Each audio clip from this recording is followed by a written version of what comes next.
Bonjour à tous et bienvenue sur Super Docteur.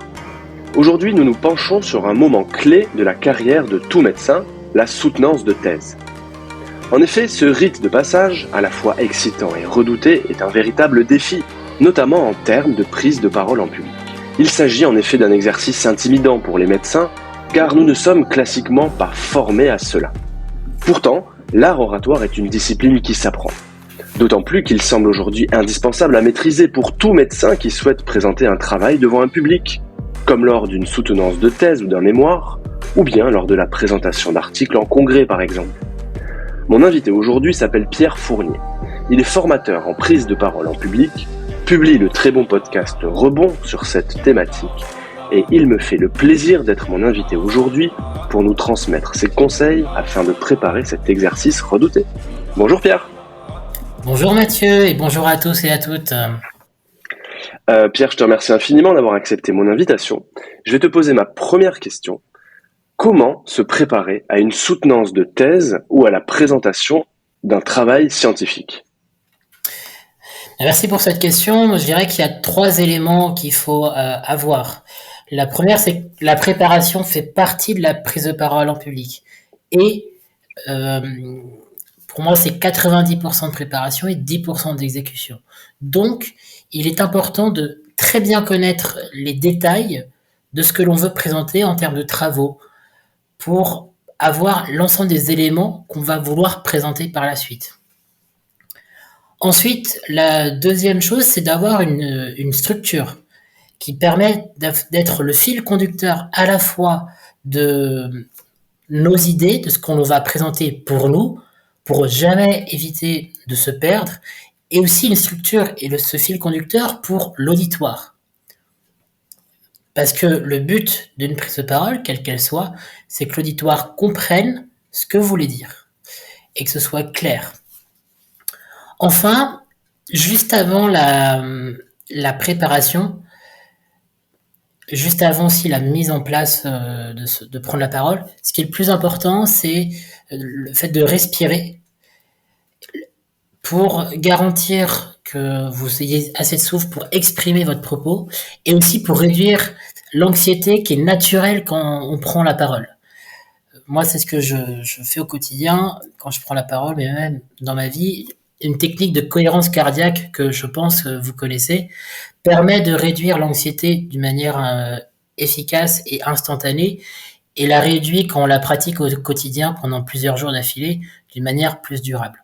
Donc vraiment, la respiration, c'est un élément qui va permettre de réduire le trac qui est normal quand tu prends une prise de parole. Ok, du coup tu as déjà anticipé ma deuxième question qui était celle de savoir s'il y avait des techniques spécifiques pour aider à surmonter un trac avant une présentation importante. Donc tu viens de me parler de la cohérence cardiaque, des exercices de respiration. Est-ce que tu as éventuellement d'autres conseils pour éviter, en tout cas surmonter le trac avant une présentation ? Le deuxième conseil, c'est le fait de répéter. Plus vous allez connaître votre discours, votre propos, votre thèse, plus vous allez vous gagner en sécurité et en assurance. Pourquoi ? Parce que vous allez précisément savoir quoi dire, quand dire, comment le dire et avec quelle intonation. Winston Churchill disait ceci: mes meilleures improvisations sont celles que j'ai le plus préparées. Et donc, répéter est extrêmement important pour vous et aussi pour votre public. Mais répéter d'une manière particulière. Il ne faut pas répéter pour répéter. Il faut répéter en s'enregistrant avec son téléphone ou son smartphone. On se réécoute et ensuite on voit qu'est-ce qui pêche, qu'est-ce qui a amélioré, est-ce qu'il y a un temps de silence qui est fait, est-ce qu'il y a une émotion qui est faite, est-ce que la phrase que je viens de dire, je la comprends. Voilà. La répétition avec l'enregistrement, c'est vraiment le combo idéal pour améliorer sa prise de parole et aussi être plus safe pour soi. Très bien, ok, c'est un très bon conseil, je te remercie. Donc on a bien préparé notre présentation, on a fait des exercices pour réduire son stress, on a répété sa présentation. À présent, on se retrouve devant le jury, devant le public. Est-ce qu'il y a des éléments clés pour réussir cette interaction entre nous, le public et le jury? Oui, je dirais qu'il y en a 3 majeurs. Un, c'est éviter la monotonie. Parce que l'enjeu d'une prise de parole, c'est de capter votre auditoire. Et pas de le capter dès le début, mais de le capter tout le long. Si vous parlez pendant 20 minutes, je crois que c'est le cas d'une thèse à peu près, en tout cas en monologue, ça demande de varier le discours. On peut le varier sous 3 formes. Le ton, le débit et l'émotion. Le débit, on peut parler comme ça de manière un peu plus rapide et puis soudain, on prend un peu plus le temps. Le ton, ça va être, on peut parler doucement comme ça pour avoir le silence et soudainement, on va parler un peu plus fort. C'est ce qu'on appelle la prosodie en rhétorique et en prise de parole. Le plus possible, c'est de varier et de jouer sur tous ces éléments. Et en faisant ça, vous allez capter beaucoup plus votre public. Le deuxième élément, c'est le silence. Souvent, en prise de parole, on est les maîtres mots d'avoir les les du coup, les en fait, parce qu'on veut être rassuré. Sauf que ce sont des mots qui sont polluants de votre discours. Tous ces mots-là, vous les remplacez par des silences et ça va avoir un impact beaucoup plus fort. Et après, le dernier conseil, c'est de vraiment avoir, comme je le disais auparavant, une structure qui est ultra claire et que vous allez pouvoir annoncer à votre auditoire avec une accroche qui va parler du sujet tout de suite et ensuite dites votre sommaire pour ne jamais perdre le fil. Voilà.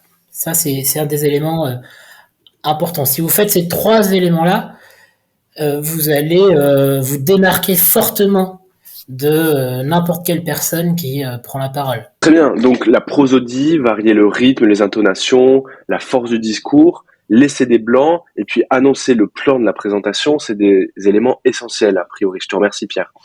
Est-ce que tu as des conseils à nous donner pour soigner notre communication non verbale? La posture est ultra importante. Après, il y a beaucoup de choses sur les gestes, sur la synergologie. Moi, je suis pas très fan de tout ça parce que scientifiquement, c'est pas prouvé. Mais par contre, la posture est ultra importante. En fait, il faut être ancré. Donc, concrètement, comment on fait?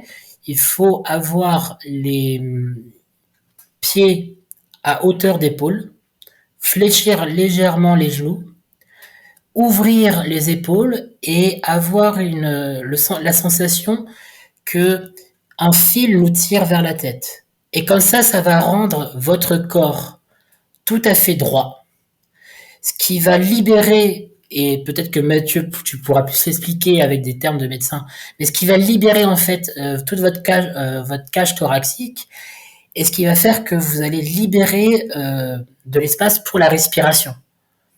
Et en plus, si vous faites une respiration de diaphragme, par le ventre, vous allez pouvoir porter aussi votre voix et avoir plus de temps pour parler, pour exprimer votre propos. Donc vraiment, la posture est ultra importante pour être ancré.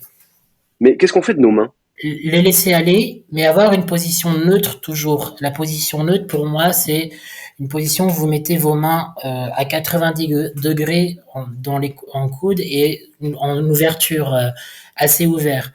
Et ensuite, c'est naturel. Je suis pas un spécialiste des mains, mais en tout cas, pour moi, avoir cette position neutre, ça vous empêche de vous gratter vos mains, de croiser vos mains, et c'est des gestes qui sont parasites pour votre public.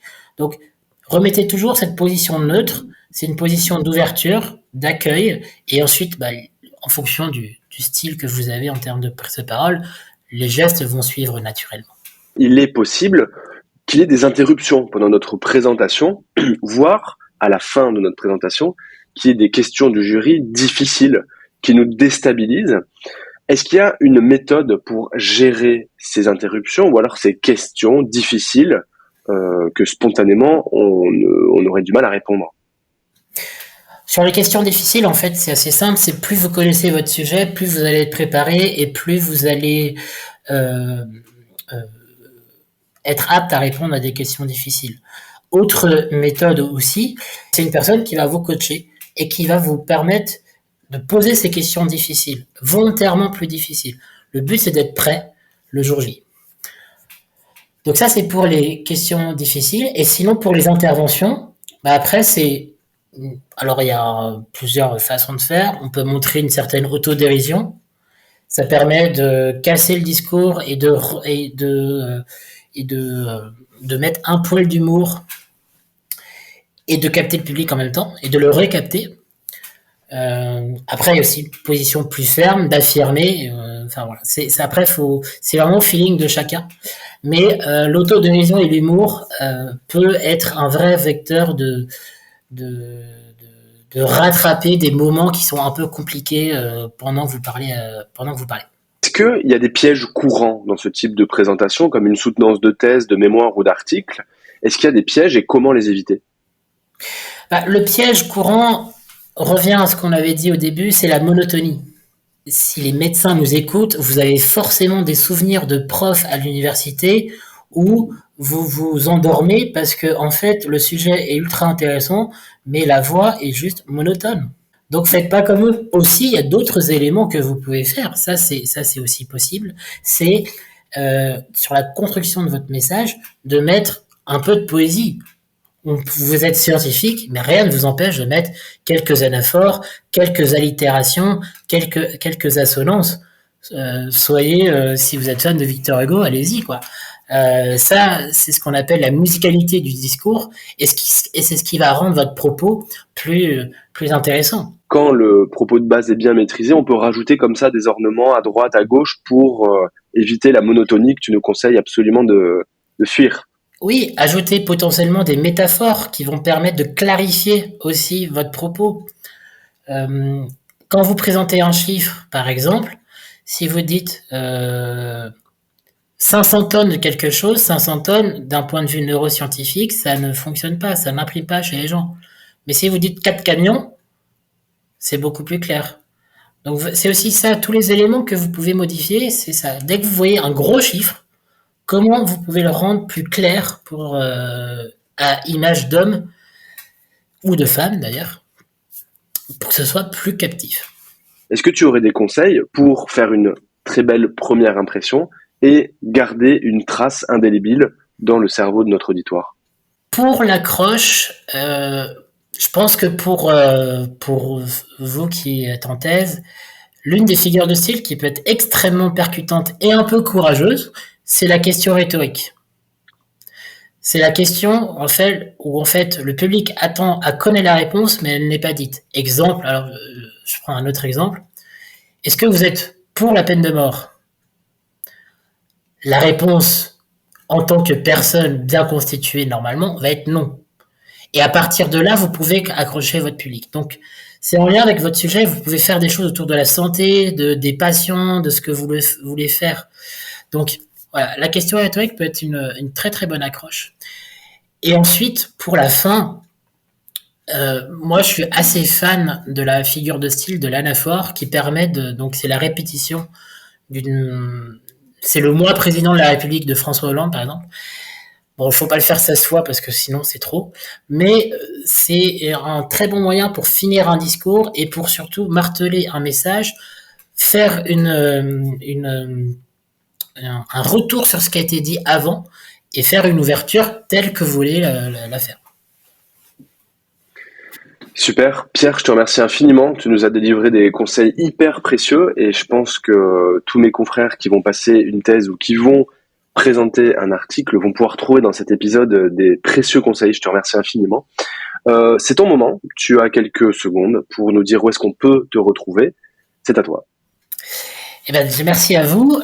Alors, vous pouvez me retrouver sur 2 manières. La première, c'est qu'il y a un podcast, donc Rebonk, tel que l'a dit Mathieu, où je fais l'interview de managers, de dirigeants sur la prise de parole en public. Vous allez retrouver des expériences de vie, des conseils, mais aussi à quoi ça sert. Et puis aussi, moi, je fais un accompagnement personnalisé pendant 3 mois où on abalait tous les aspects de la prise de parole. Pour les personnes qui sont les plus timides ou les moins formées, parce qu'en France, il y a quand même 9 personnes sur 10 qui ont peur de prendre la parole. Donc on part du début pour arriver à l'autonomie complète dans toutes vos interventions, et ça dure 3 mois. Merci beaucoup Pierre, à bientôt. Merci. Salut. J'espère que cet épisode t'a plu. Si c'est le cas, pense à t'abonner pour ne rater aucun épisode. Si tu veux me laisser une note de 5 étoiles sur ton application, ça m'aiderait aussi beaucoup. Tu peux également rejoindre la newsletter afin de recevoir une fois par mois un mail dans lequel je te transmets plein de contenu pour la médecine générale. Enfin, tu peux participer financièrement sur la cagnotte Tipeee. Toutes les ressources sont dans les notes de cet épisode. À bientôt!